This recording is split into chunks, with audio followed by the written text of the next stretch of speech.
சாதிவாரி கணக்கெடுப்பை மத்திய அரசு நடத்துவதை உறுதி செய்வது நமது உடனடி இலக்கு என்று முதலமைச்சர் மு க ஸ்டாலின் தெரிவித்துள்ளார். இது தொடர்பாக எக்ஸ் தளத்தில் பதிவிட்டுள்ள அவர், திமுக எந்தவொரு சமரசத்திற்கும் இடம் கொடுக்காமல் நடத்திய சட்ட போராட்டத்தின் மூலமாக கடந்த 3 கல்வியாண்டுகளில் இதர பிற்படுத்தப்பட்ட பிரிவு மாணவர்கள் 15,066 பேருக்கு மருத்துவ மற்றும் பல் மருத்துவ படிப்பில் இடம் கிடைத்திருப்பதாக தெரிவித்துள்ளார். இந்த தகவலை பகிர்ந்து கொள்வதில் பெருமையடைவதாகவும் அவர் குறிப்பிட்டுள்ளார். இந்த முக்கியத்துவம் வாய்ந்த சாதனையை அடைவதற்கு சமூக நீதிக்கான அகில இந்திய கூட்டமைப்பு முக்கிய பங்கு வகித்துள்ளதாகவும், இந்தியா முழுவதும் ஓபிசி இடஒதுக்கீடு குறித்து பயனுள்ள விவாதங்களை நடத்தியுள்ளதாகவும் முதலமைச்சர் தெரிவித்துள்ளார். நமக்கு பல்வேறு பணிகள் இருந்தபோதிலும் பிற்படுத்தப்பட்ட சமூகத்தினரின் அளவை கண்டறிவதற்காக சாதிவாரி கணக்கெடுப்பை மத்திய அரசு நடத்துவதை உறுதி செய்வதே நமது உடனடி இலக்கு என்றும், சமூக நீதியை ஏற்படுத்துவதில் நமது உரிமையை உறுதிப்படுத்துவோம் என்றும் முதலமைச்சர் மு க ஸ்டாலின் தெரிவித்துள்ளார். இதனை சாதிப்பதற்காக நாம் ஒருங்கிணைந்து பணியாற்றுவோம் என்றும் மு க ஸ்டாலின் வலியுறுத்தியுள்ளார். திருச்சி ஸ்ரீரங்கம் ஆண்கள் மேல்நிலைப் பள்ளியில் மாணவர்களுக்கு இடையே நடந்த மோதலை தடுக்க வந்த ஆசிரியருக்கு அரிவாள் வெட்டு விழுந்த சம்பவம் அதிர்ச்சியை ஏற்படுத்தியுள்ளது. பள்ளிகளில் மாணவர்கள் மத்தியில் சாதி மோதல்களும் வன்முறை சம்பவங்களும் அதிகரித்து வருகின்றன.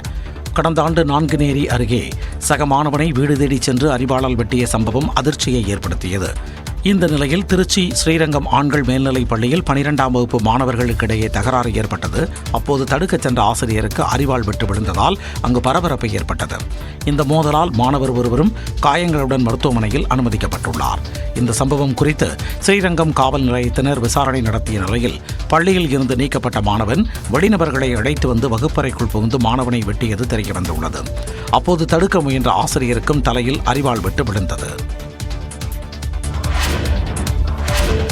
உயிருக்கு பயந்து ஓடிய மக்கள் மீது துப்பாக்கிச்சூடு நடத்தியதை ஜீரணித்துக் கொள்ள முடியாது என தூத்துக்குடி துப்பாக்கிச்சூடு சம்பவம் குறித்து சென்னை உயர்நீதிமன்றம் கருத்து தெரிவித்துள்ளது. தூத்துக்குடி துப்பாக்கிச்சூடு வழக்கை தேசிய மனித உரிமை ஆணையம் முடித்து வைத்ததை எதிர்த்து தாக்கல் செய்யப்பட்ட மனுவை விசாரித்த உயர்நீதிமன்றம் காவல்துறை, வருவாய்த்துறை அதிகாரிகளின் சொத்து விவரங்களை சேகரிக்கும்படி தமிழ்நாடு லஞ்ச ஒழிப்புத்துறைக்கு உத்தரவிட்டிருந்தது. இந்த வழக்கு நீதிபதிகள் எஸ். சுந்தர் மற்றும் செந்தில்குமார் அமர்வில் மீண்டும் விசாரணைக்கு வந்தது. அப்போது அதிகாரிகளின் சொத்து விவரங்களை சேகரிப்பது குறித்த விசாரணை அறிக்கையை தாக்கல் செய்ய 3 மாத காலம் அவகாசம் வழங்க வேண்டும் என்று அரசு தரப்பில் கோரப்பட்டது. இதனை ஏற்றுக்கொண்ட நீதிபதிகள் லஞ்ச ஒழிப்புத்துறை விசாரணைக்கு அரசு செயலாளர், டிஜிபி ஆகியோர் முழு ஒத்துழைப்பை வழங்க வேண்டும் என்று உத்தரவிட்டனர். உயிருக்கு பயந்து ஓடிய மக்கள் மீது துப்பாக்கிச்சூடு நடத்தியதை ஜீரணித்துக் கொள்ள முடியாது என்று கூறிய நீதிபதிகள், எதிர்காலத்தில் இதுபோன்ற சம்பவங்கள் நடக்கக்கூடாது என்பதற்காகவே இந்த வழக்கை விசாரணைக்கு எடுத்திருப்பதாக குறிப்பிட்டனர். ஒரு தனிநபரின் கட்டுப்பாட்டில் அரசு இயந்திரம் செல்வது சமூகத்திற்கு மோசமானது என்பதுதான் தங்களது கவலை என்று கூறிய நீதிபதிகள் விசாரணையை 3 மாதங்களுக்கு ஒத்திவைத்தனர். ஆணவ கொலையை தடுக்க தனிச்சட்டம் கொண்டுவர வேண்டும் என்று திருமாவளவன் எம்பி வலியுறுத்தினார். மக்களவையில் பட்ஜெட் மீதான விவாதத்தில் பேசிய எம்பி திருமாவளவன், இது ஒரு ஓரவஞ்சனை பட்ஜெட் என்றார். நீங்கள் தேசிய கல்விக் கொள்கையை நடைமுறைப்படுத்துவோம் என்று எழுத்துப்பூர்வமாக கையெழுத்திட்டு தாருங்கள், நாங்கள் நிதியை வழங்குகிறோம் என்று சொல்லுகிறார். இது ஒரு பிளாக்மெயில் நடவடிக்கை என்று இந்த நேரத்தில் நான் சுட்டிக்காட்டி வன்மையாக கண்டிக்கிறேன். எஸ்சி மற்றும் எஸ்டி பிரிவினருக்கு தனித்தனியாக புதிய அமைச்சகங்கள் கொண்டுவர வேண்டும் எனவும் திருமாவளவன் வலியுறுத்தினார். தமிழ்நாட்டில் ஆதிதிராவிட பழங்குடியினருக்கு தனி அமைச்சகம் உண்டு, சிறுபான்மை மக்களுக்கு என்று தனி அமைச்சகம் உண்டு. அதே போல இந்திய ஒன்றிய அரசும் ஆதிதிராவிட schedule caste and schedule tribes தனித்தனியாக இன்றைக்கு கமிஷன் வைத்திருக்கிறார்கள். Schedule caste commission, schedule tribes commission.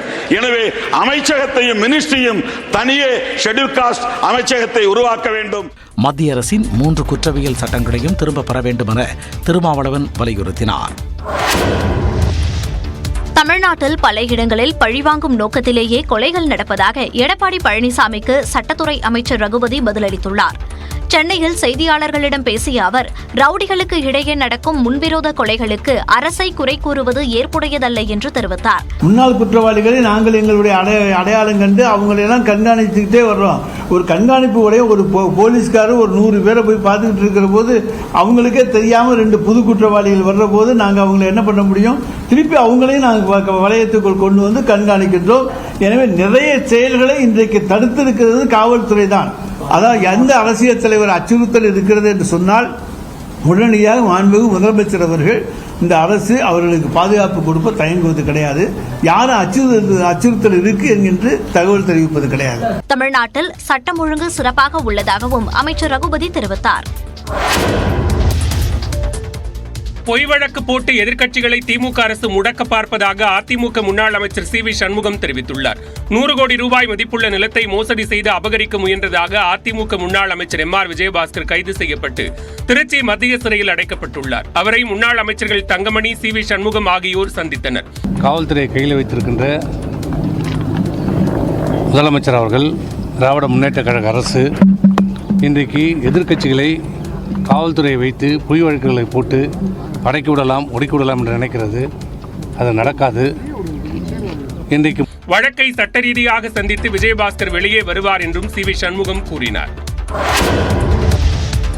காஞ்சிபுரத்தில் திமுக மேயருக்கு எதிராக கொண்டுவரப்பட்ட நம்பிக்கையில்லா தீர்மானம் உறுப்பினர்கள் யாரும் வராத நிலையில் தோல்வியடைந்தது.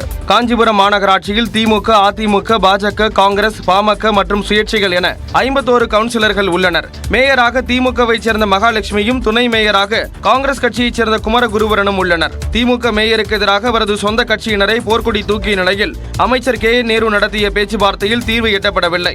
இந்த நிலையில் மேயருக்கு எதிராக 22 சொந்த கட்சியினர் உட்பட 33 கவுன்சிலர்கள் நம்பிக்கையில்லா தீர்மானம் கொண்டு வந்தனர். எனினும் 22 திமுக கவுன்சிலர்கள் அனைவரும் ஒரே பேருந்தில் சுற்றுலா சென்று விட்டனர். நம்பிக்கையில்லா தீர்மானத்தின் மீதான வாக்கெடுப்பு திங்கட்கிழமை நடைபெறுவதாக அறிவிக்கப்பட்ட நிலையில் தீர்மானம் கொண்டு வந்த உறுப்பினர்கள் உட்பட யாரும் வரவில்லை.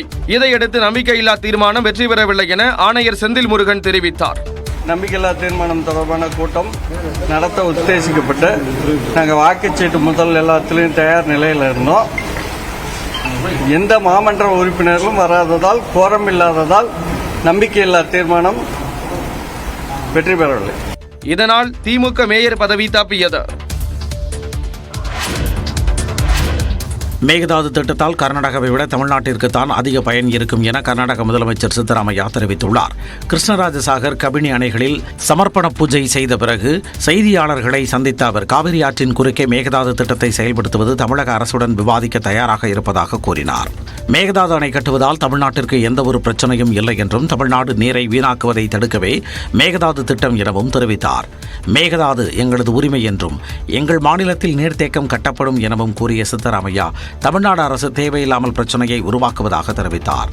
கர்நாடகாவில் அணைகள் நிரம்பும் போது கூடுதல் நீர் தமிழகத்திற்கு திறந்துவிடப்படுவதாகவும், மேட்டூர் அணை முழு கொள்ளளவை எட்டும் போது கடலுக்கு நீர் திறந்துவிடப்படுவதாகவும் தெரிவித்த சித்தராமையா, மேகதாதுவில் கூடுதல் நீரை சேமித்து வைப்பதால் கர்நாடகாவை விட தமிழ்நாட்டிற்கு தான் பலன் அதிகம் என்றார். பீகாரில் 65 விழுக்காடு இடஒதுக்கீட்டுக்கு பாட்னா உயர்நீதிமன்றம் விதித்த தடையை நீக்க உச்சநீதிமன்றம் மறுப்பு தெரிவித்துள்ளது. பீகாரில் அரசு வேலை, உயர்கல்வி உள்ளிட்டவற்றில் இடஒதுக்கீடு 50 விழுக்காடாக உள்ளது. அண்மையில் நடந்த சாதிவாரி கணக்கெடுப்பின் அடிப்படையில் இடஒதுக்கீட்டை 65 விழுக்காடாக உயர்த்த அம்மாநில அரசு முடிவெடுத்தது. இந்த முடிவுக்கு பாட்னா உயர்நீதிமன்றம் கடந்த ஜூன் 20ஆம் தேதி தடை விதித்தது.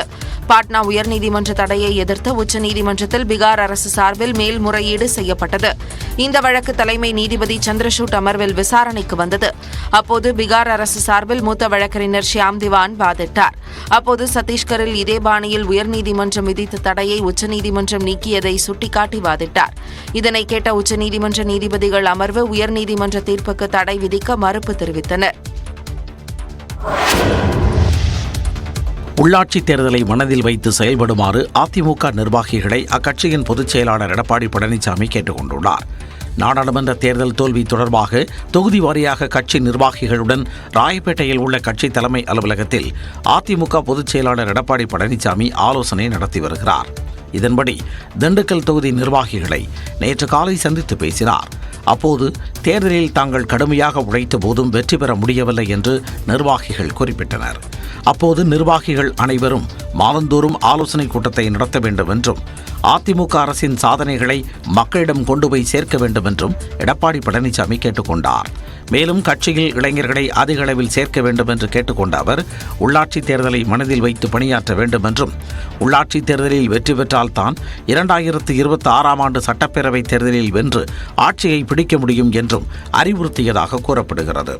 இதனைத் தொடர்ந்து திருவள்ளூர் தொகுதி நிர்வாகிகளுடன் எடப்பாடி பழனிசாமி நேற்று மாலை ஆலோசனை நடத்தினார்.